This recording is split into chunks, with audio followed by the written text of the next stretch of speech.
And welcome to Trophy Kids, presented by Bad News Media. It is week 2 of the NFL season, and Michael is back. Thank God, because I'm going to tell you right now, without you here last week, being able to talk some things out, I fired away some real just stinker bets. Like Giants, I knew that offensive line stunk. I needed somebody to be like, hey, dude, what are you doing?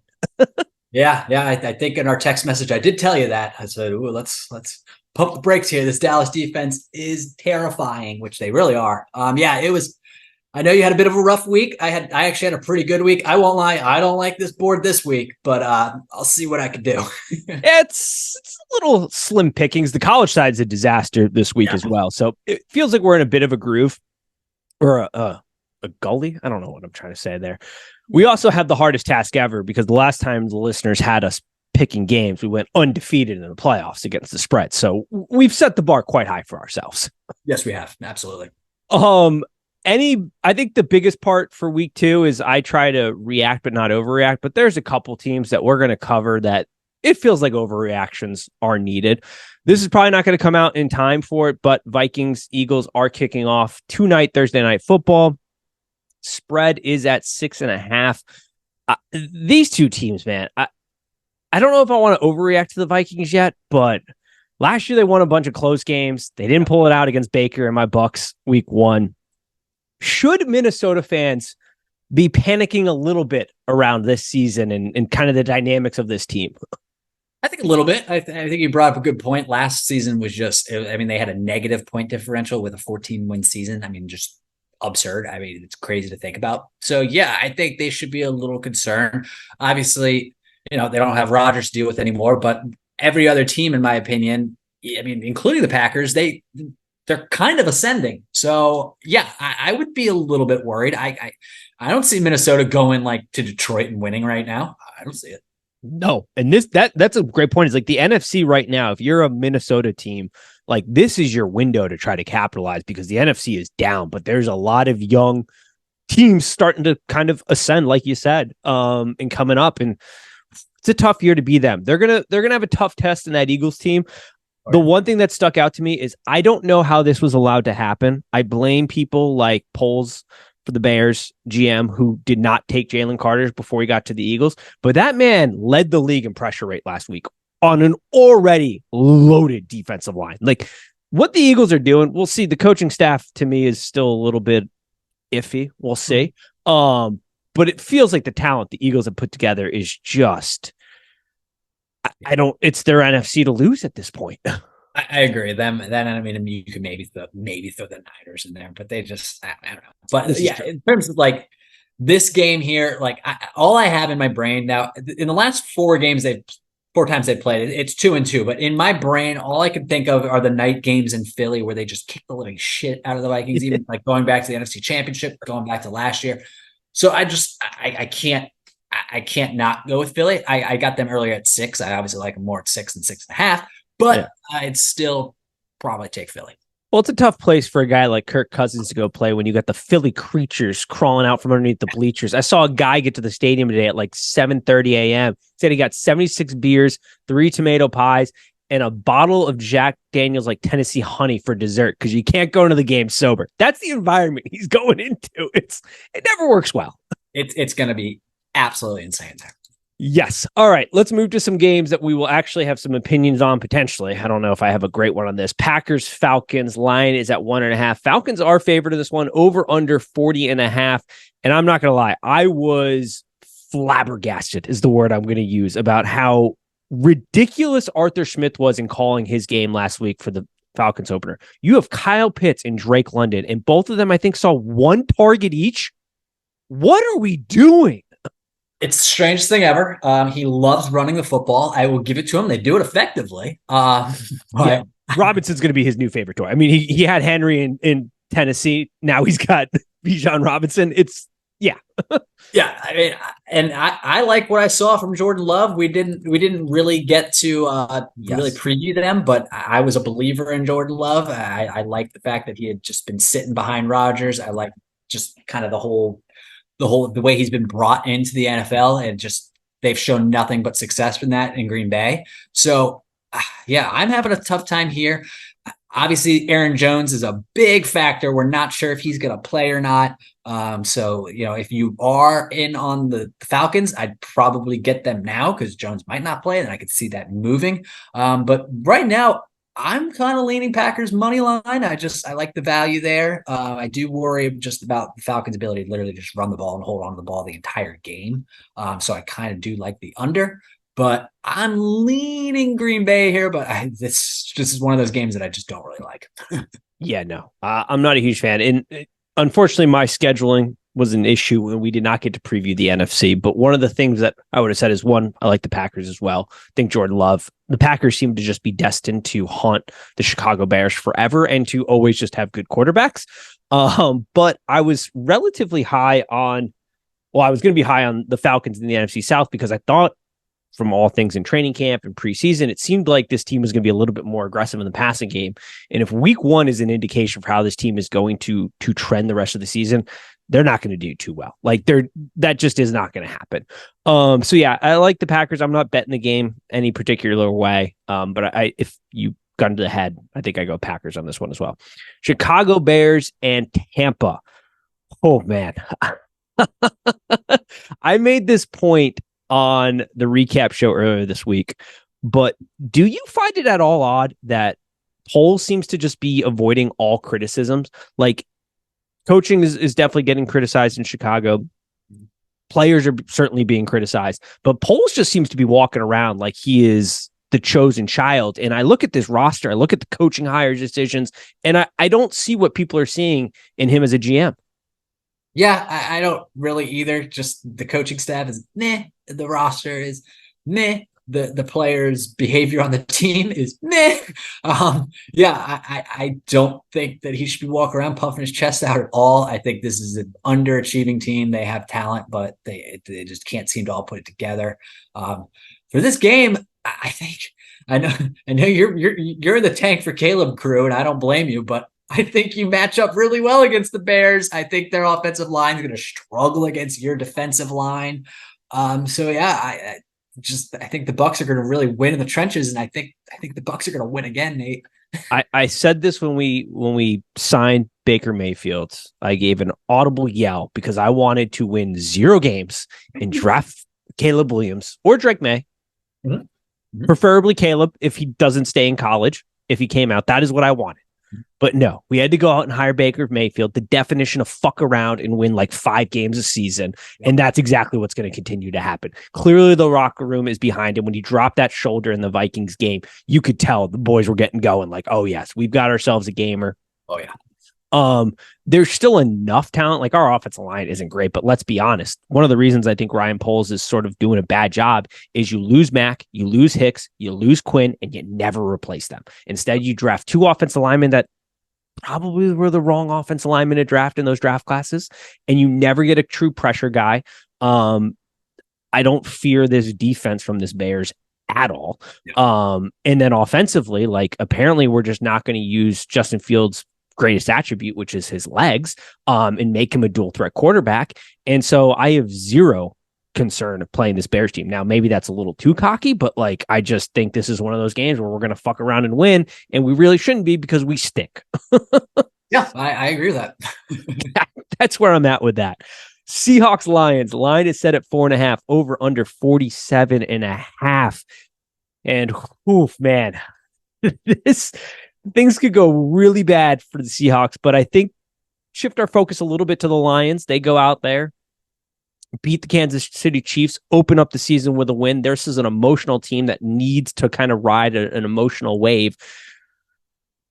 How do we feel about this game breaking down? Do we think the Lions can step up a little bit more offensively? Because they didn't look great in that week 1. You know, what are we looking at here for these two teams?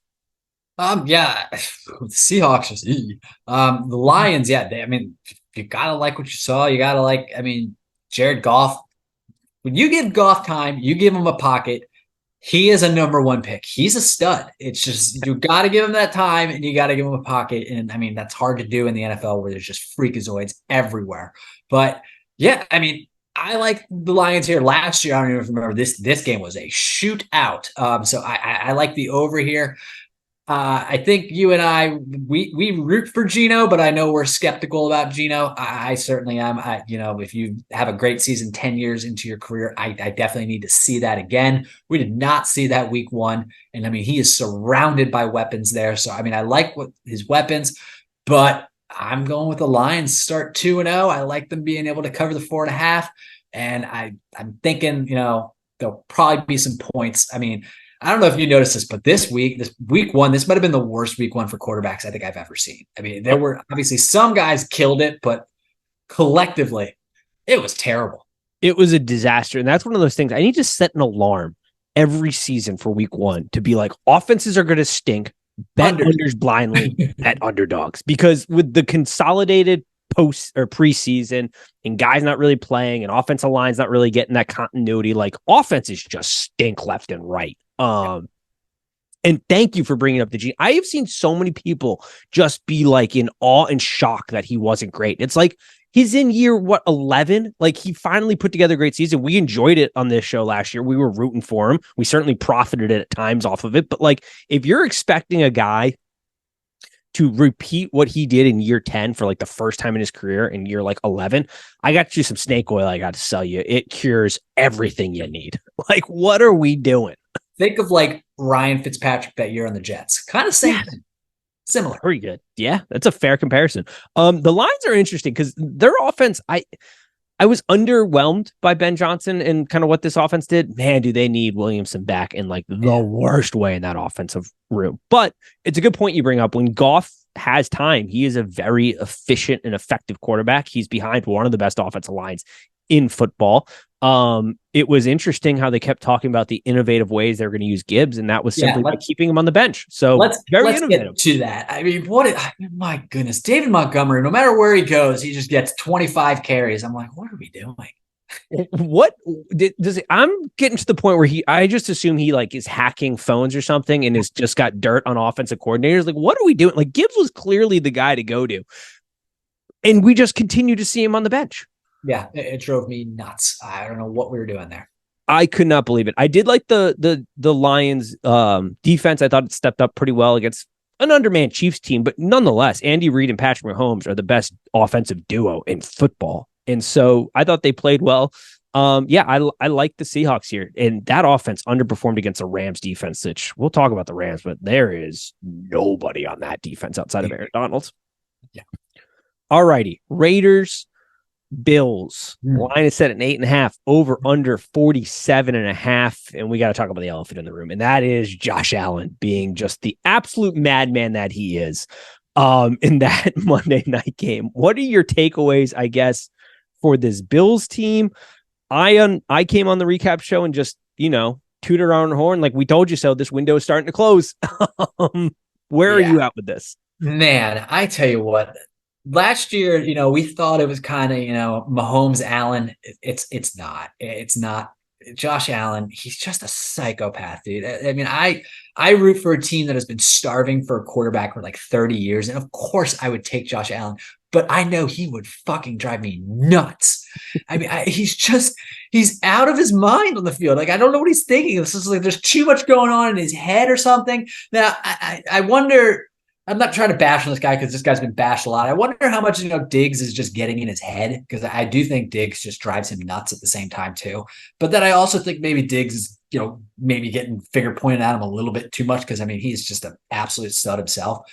But yeah, dude, I don't know what to make of Josh Allen. He's so crazy. And every single time he dropped back in that game, I was literally nervous for like where he was going to throw the ball. I was just like, oh my God, what is he going to do?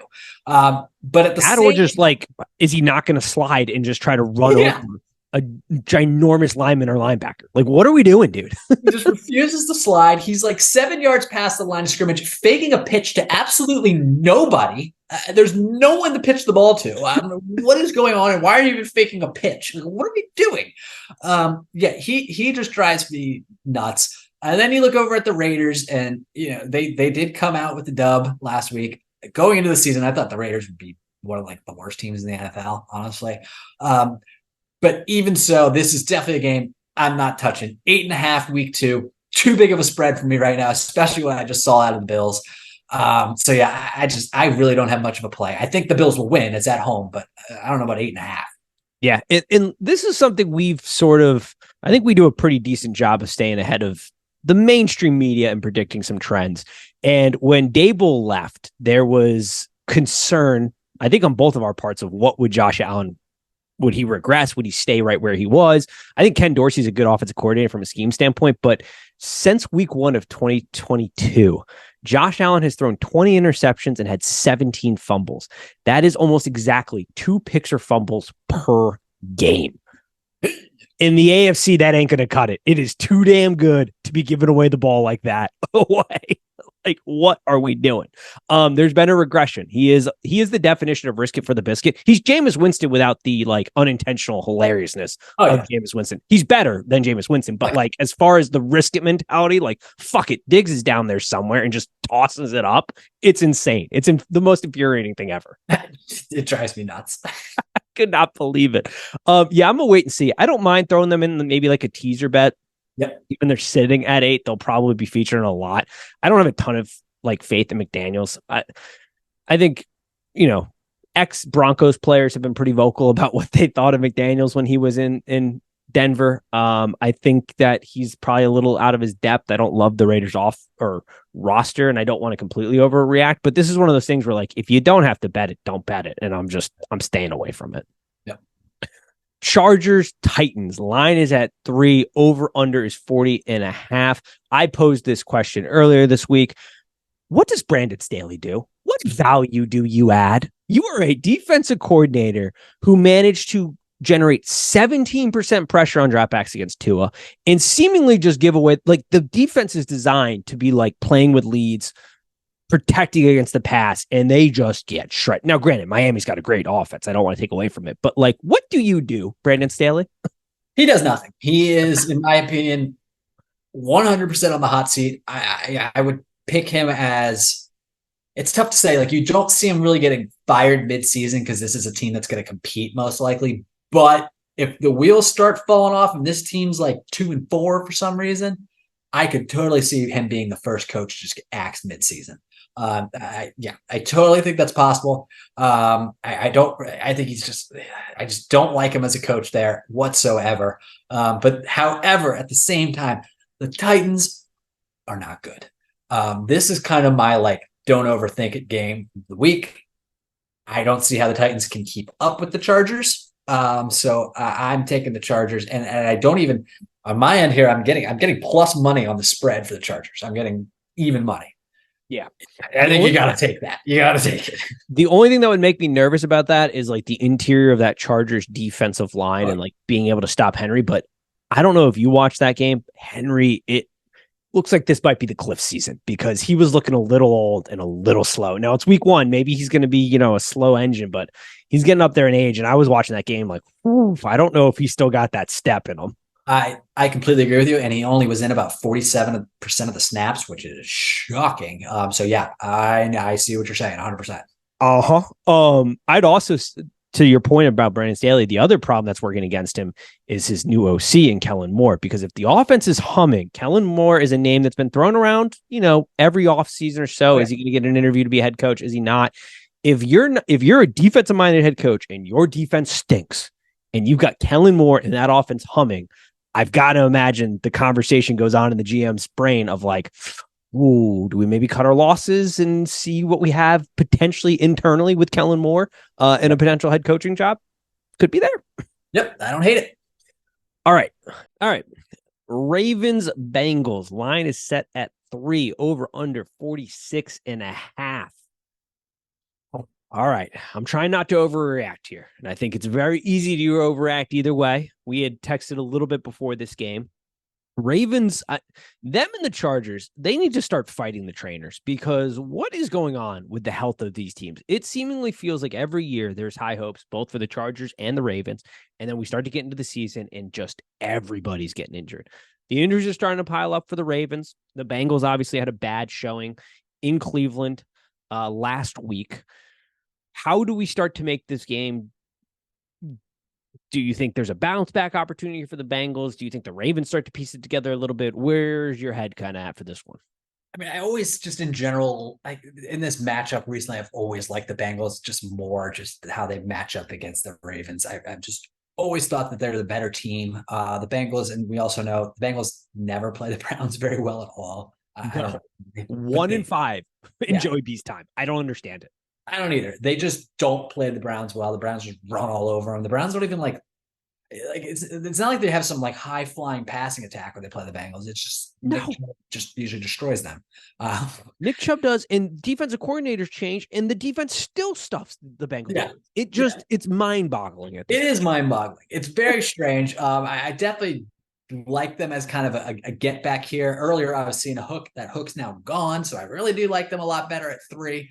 Yeah, it's just I don't know the Bengals. Joe B need to just dust off a little rust there. I don't know. I mean, obviously we're big Joe B fans here. I think everyone pretty much is a Joe B fan. Like he almost like operates without getting criticized, but he looked like dog shit last week, to be honest with you. Yeah. So we do have to address that, but I do like this as a get back game kind of for the Bengals. They're just, in my opinion, they're too good. They're too loaded. So I like them here. I don't see Baltimore coming in and really keeping up with them. I 100% agree. First of all, Joey B got a haircut. Look good, feel good, play good. Long, he finally cut off that 90s boy band look he had got going on. So already starting to feel a little better now. All right, we're going with momentum. Calf probably feeling a little bit better. Weather should be a little bit better. You're going to have a bunch of just drunkos in Cincinnati because Oktoberfest is going on downtown here in Cincinnati this weekend. Largest Oktoberfest in the outside of Germany. You're welcome for that United States little fact. So it's going to be pure pandemonium down there in Paul Brown, even though it's like Paycor Stadium now or whatever. I do think this is a good game, and mostly because of the injuries. This is a lot to overcome. You're losing your center for the Ravens, probably. Left tackle Ron Staley's probably also not going to go. So good luck trying to block Trey Henderson on the outside in that interior line. Dax Hill showed out really well in coverage. Now, bad weather game. Deshaun had one of the worst picks I've ever seen in my life in that bad weather game, but I do think that hurts. You're still learning. I think Ravens fans also, Todd Monken, there's been some questions about, whether this is going to work. And the best way I can apply this is similar to college right now. For college fans, you'll get this reference, but Wisconsin is going from a power run offense to a new Luke Fickell trying to spread it out, high flying offense. And it doesn't switch right away. It doesn't just click like that. I mean, it clicks fast in the NFL, but you've got to remember here, we're going from a very run heavy offense to now Todd Monken trying to scheme it up week to week to these defenses. It's going to take a second. You're going to get Mark Andrews back here at some point, who's a security blanket for Lamar. So I'm not full panic on the Ravens just yet, but the injuries are piling up. You got a Bengals team that got embarrassed this past Sunday, who's going to be looking for some revenge. The weather's going to be better, so footing should be better for Jamar Chase, Higgins, these kind of guys who just underperformed. Yeah, I like this as a bounce back. Without that hook, I've already bet Bengals at 3. It is one of my bets for the week. Say I like it. And if you're a running back, don't ever go and play in Baltimore. Just don't. God, no. Holy hell. I feel bad for him at this point. It's just he cannot catch a break. All right, Colts Texans. I don't have a ton on this, with the one exception that a lot of receivers are going to have some big days against this Colts secondary. If you've got guys on your fantasy team or you're looking to bet the prop markets, just start flying away for wide receivers playing this Colts secondary. It stinks. Yeah, it's really bad. However, I look at this. I know we don't like to go off week 1, but when have just 2 shit teams, I kind of do go off week 1. The Colts, they played a good team, and you know what? They competed. Houston, they played a good team. They didn't really compete. So give me Indy. I feel like that's a very fair assessment. That's about all I got for this one. I mean, if Indy can't manufacture pressure, like that secondary stinks. And CJ Stroud's good enough that, even though he's a rookie, he's not incompetent. And he's got probably arguably the best, most transferable skills from this draft class as far as clean pockets go. He could throw a very accurate ball. So if he's getting some clean pockets to work with this weekend, he'll have some success. But I'm with you. The Colts just looked better. They played a good Jacksonville team. Anthony Richardson, I liked how they used his legs. He needs to learn how to slide and get out of contact. My God. But this is also what happens when you've only played like 15 games of football as a quarterback. So true. All right. Chiefs, Jags. Line is now at 3.5, over under 51.5. Earlier, I was seeing some fours, but it looks like we're moving down. Chris Jones gets signed, big signing. Chiefs panicked, gave him the money. Makes sense. 1-year deal. They're going to need him on defense, as that showed. You're also probably going to get Travis Kelce back. There's been some videos of him in training camp, and he doesn't look like a guy who's really trying to, take care of a knee right now. So it seems to be that his knee is good to go. So with that back, kind of the awful game that the wide receiving core had, is this a bounce back spot for the Kansas City Chiefs, or do the Jacksonville Jaguars continue to go 2-0, putting the Chiefs in an 0-2 deficit to start the season? I didn't think it would be possible, but I really think it could happen.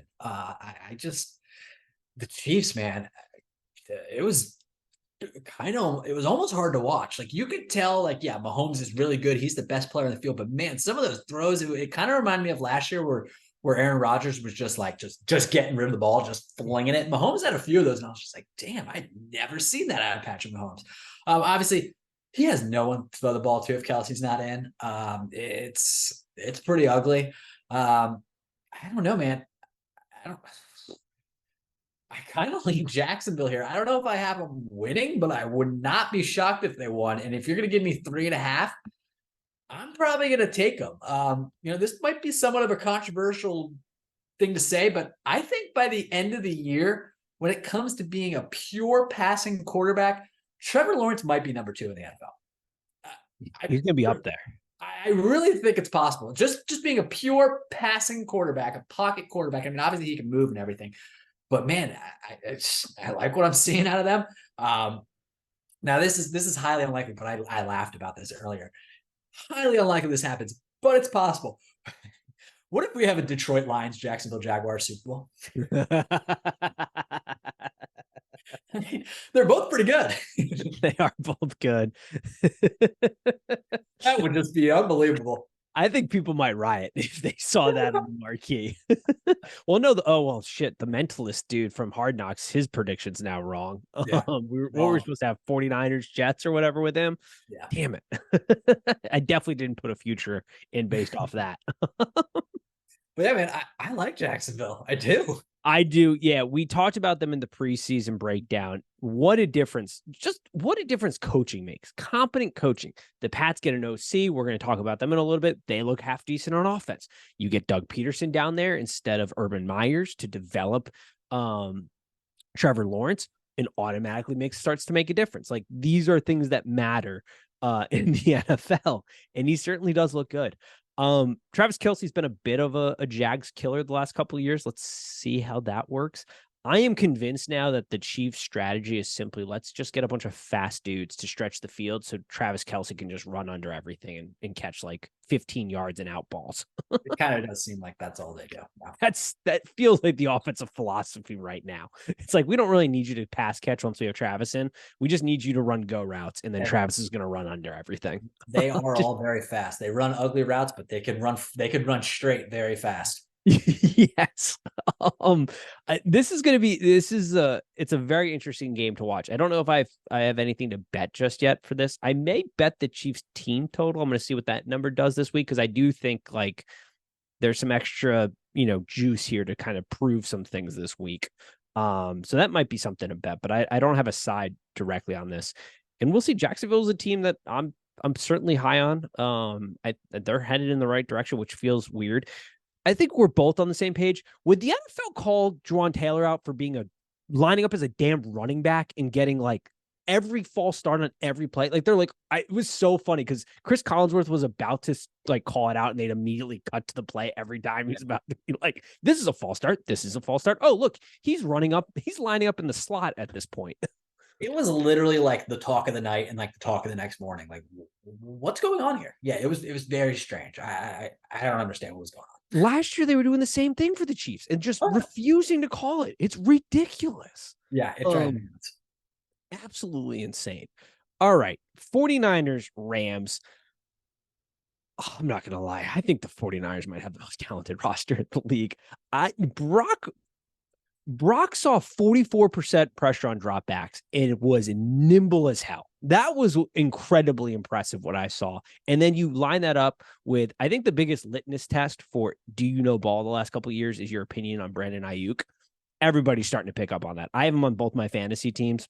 Nobody cares, but I do. But that used to be like the litmus test, I think, for the last couple of years was like, how do you feel about Brandon Ayuk? And based on how people responded, you could be like, oh, they know ball, they don't know ball.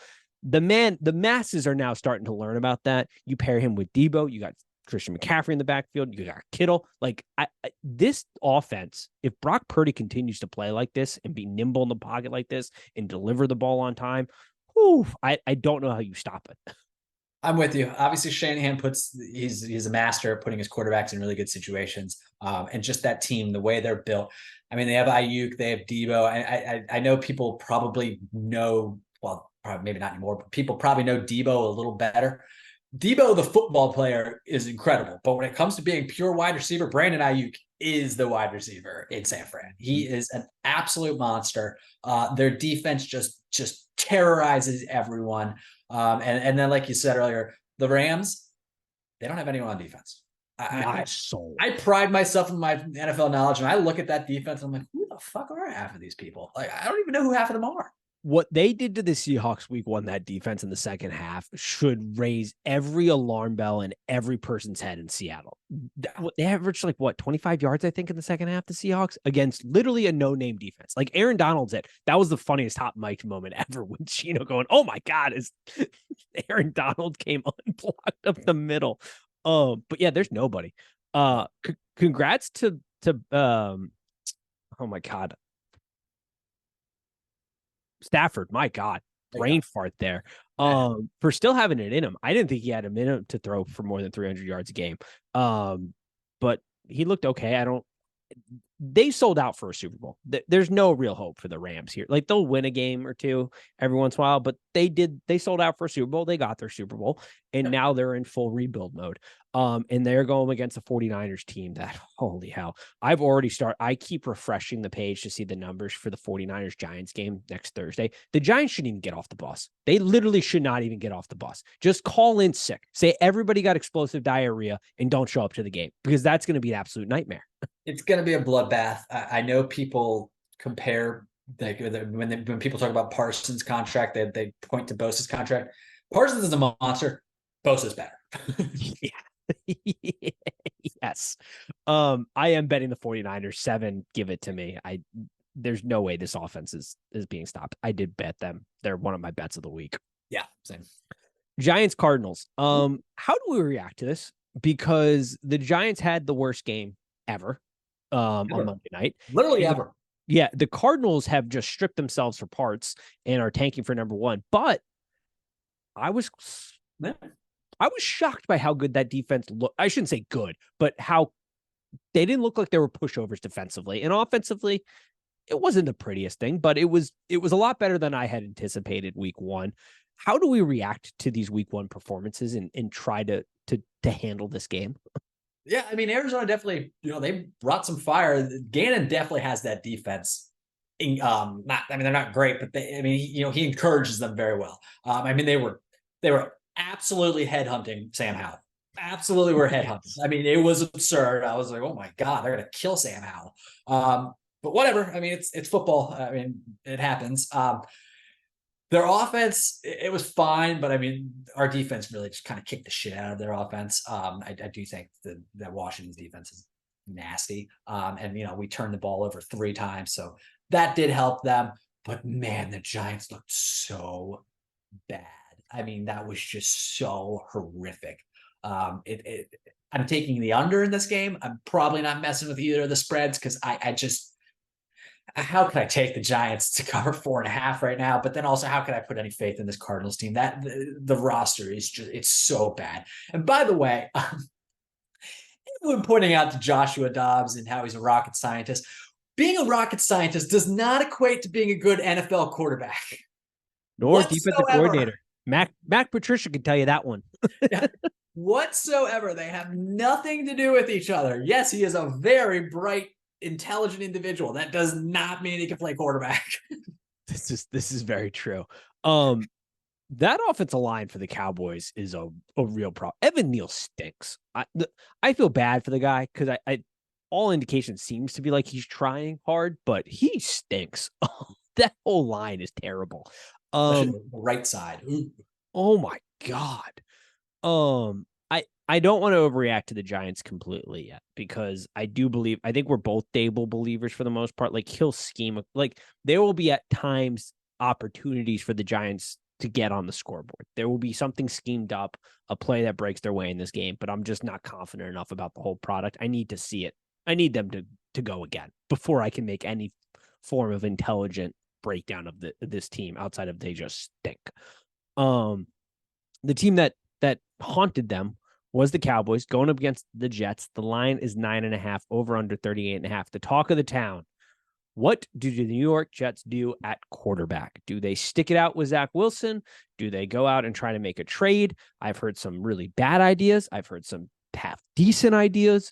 I'll tell you right now that at what point are we going to stop the clickbait bit of like Colin Kaepernick's agent has reached out? The dude's 35. He hasn't played in 7 years. What are we doing? Like, let's move on. There are other options here.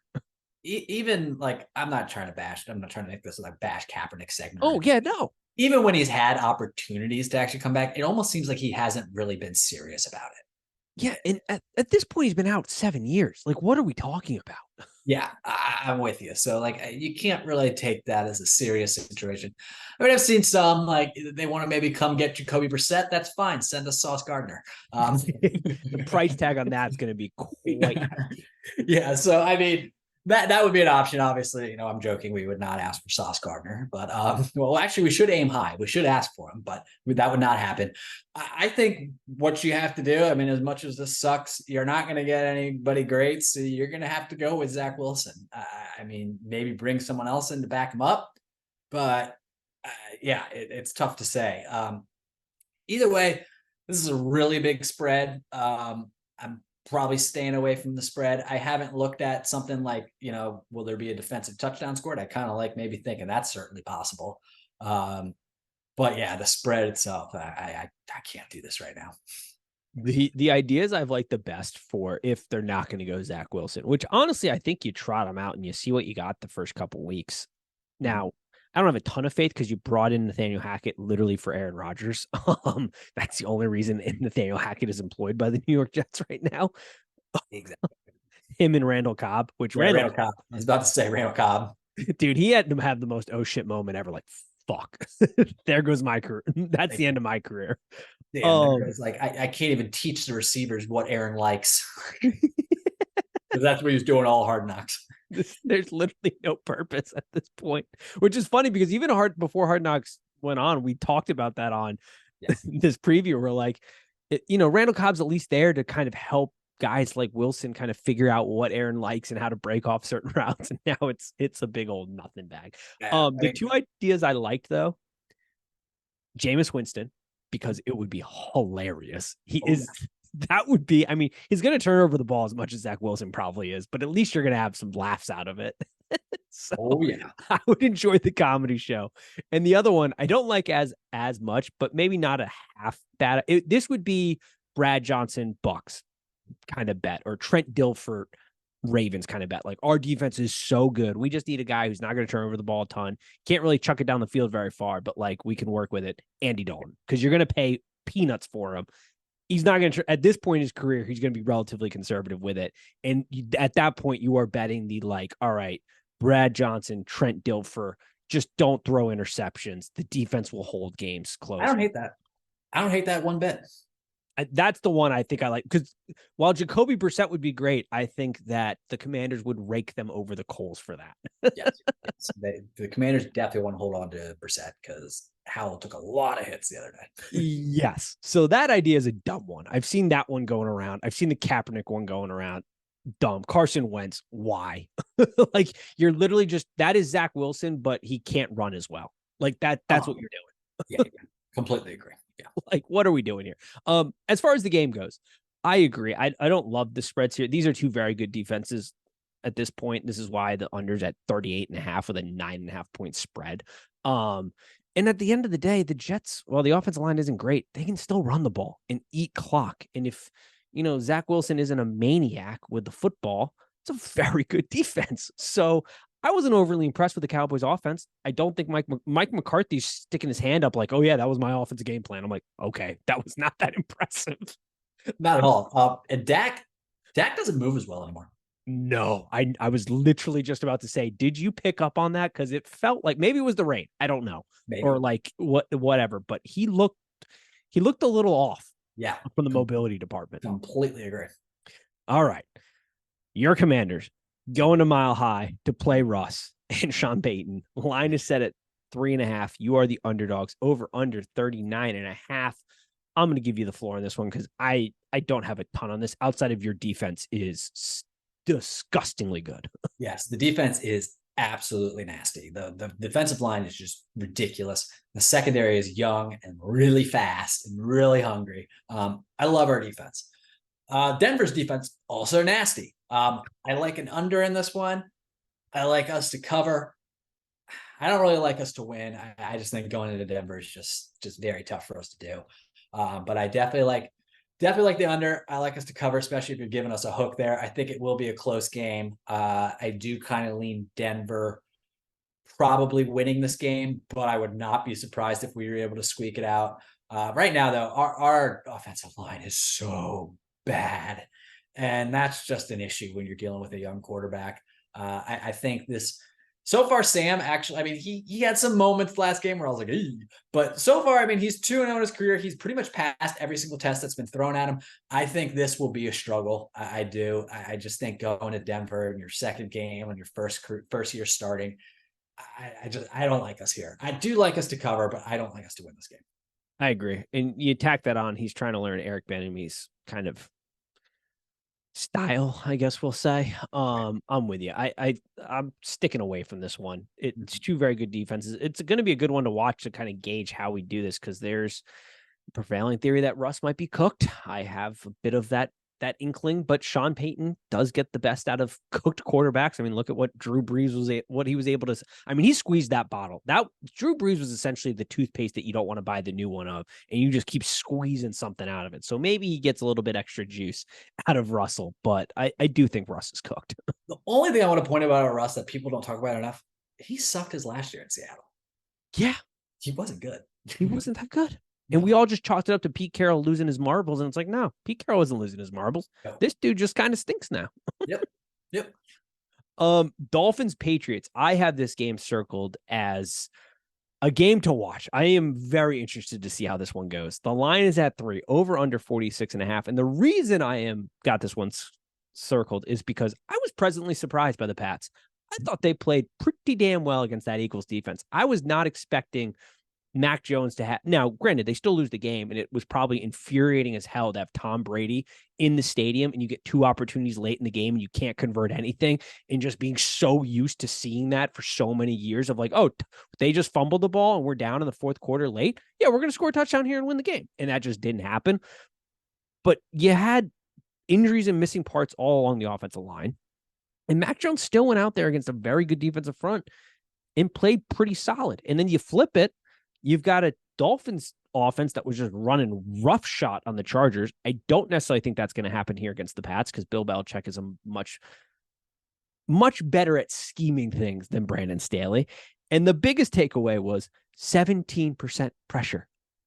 I would be willing to bet everything I have that the Patriots are going to manage to do better than 17% pressure on Tua. And how does he respond when things get a little uncomfortable? Because he wasn't that uncomfortable in the Chargers game.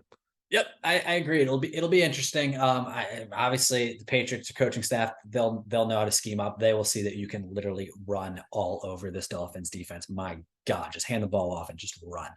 So I like that. I do agree. I was pleasantly surprised by the Patriots. I know he fumbled and his line doesn't look that good, but even Zeke popped a few runs. I was like, oh wow, Zeke, look at that. Like, they might actually be able to use him a little bit.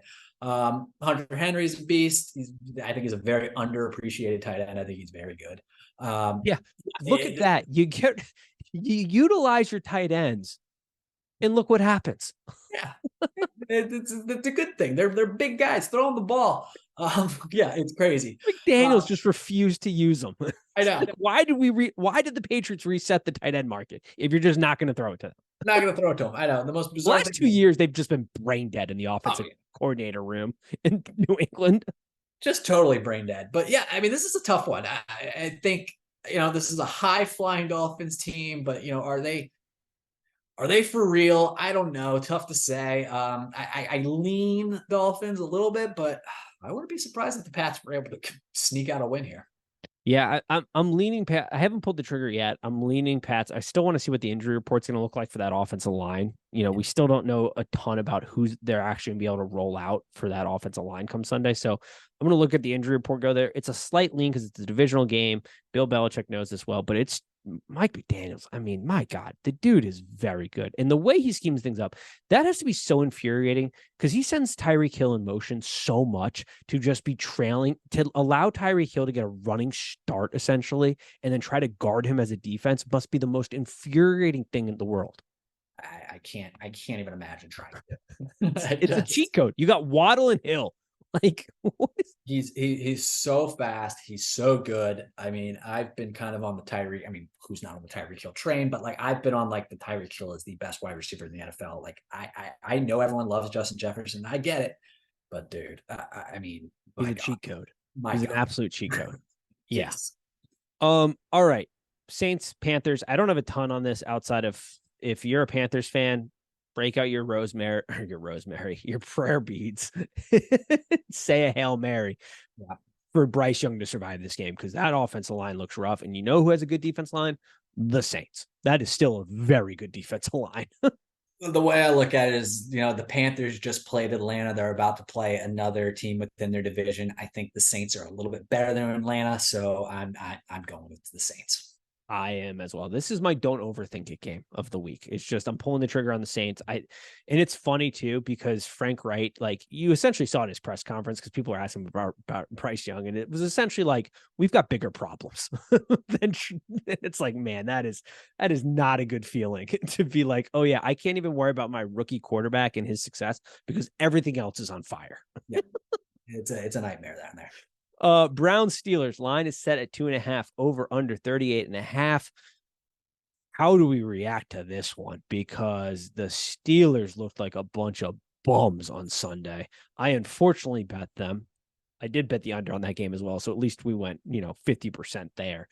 I thought they were going to be able to hang in there a little bit. I thought Matt Canada wasn't going to absolutely turtle and be a little bit more aggressive. But then I forgot, oh, yeah, we have Kenny Pickett, who essentially they're just hoping is a gamer because nothing has been good about him in practice, apparently. He doesn't have great arm strength. So they're just hoping you roll out the football and he's a gamer. He wasn't. And then you got this Browns offense, which I'm not entirely sure Deshaun Watson isn't absolutely cooked. Sure, he had some nice throws. It's a bad weather game. Can't put a ton into that. But how do you break this one down? I don't know. Eventually, we got to stop giving Deshaun. I mean, I think you agree. We got to stop giving Deshaun Watson excuses. It's yeah, start playing well again. I mean, what are we doing here? So yeah, it's tough. I mean, Kenny Pickett was just getting assaulted all last game. I kind of think he's going to get assaulted this game as well. That was the most terrifying clip ever. Just Myles Garrett pretending to be a hooper before the snap. I was like, oh my God, this dude's going to murder somebody. It's so crazy to me just how just in their own league athletically some pass rushers are compared to the offensive line they're going up against. There are five-ish, well, really three to five-ish just total freakazoid pass rushers in the NFL where I'm just what do you do about this person? What can you do? An offensive lineman's just not athletic enough to deal with this person. Garrett's one of them. He is just an absolute freak. He could probably play on both sides of the ball if he wanted to. He could probably play any position if he wanted to. He's unreal. And then Pittsburgh has another guy who's very similar on their side of the ball. Unfortunately, he's always dealing with injury issues. But I mean, I lean Cleveland just because I think they're just going to assault Kenny Pickett. They're going to kill him. I 100% agree with that. So that wraps it up for us. Anything before we go? Thoughts, picks, Tough board. I mean, I really feel pretty confident about the Saints. I feel pretty confident about the Chargers, and I always get scared being confident about the Chargers, but I just feel good about them. Dude, if they can't pull this out, I may have to go to Chargers Wait, rehab because wait, I have been just wait till next week. It's Chargers Vikings. I mean, they're just twins pointing at each other. the Spider-Man gif. Absolutely, 100%. I love that.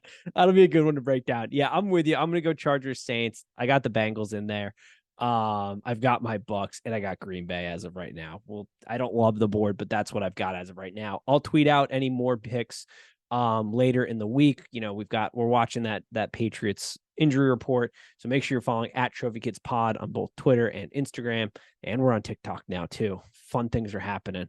And that will do it for us. As always, peace.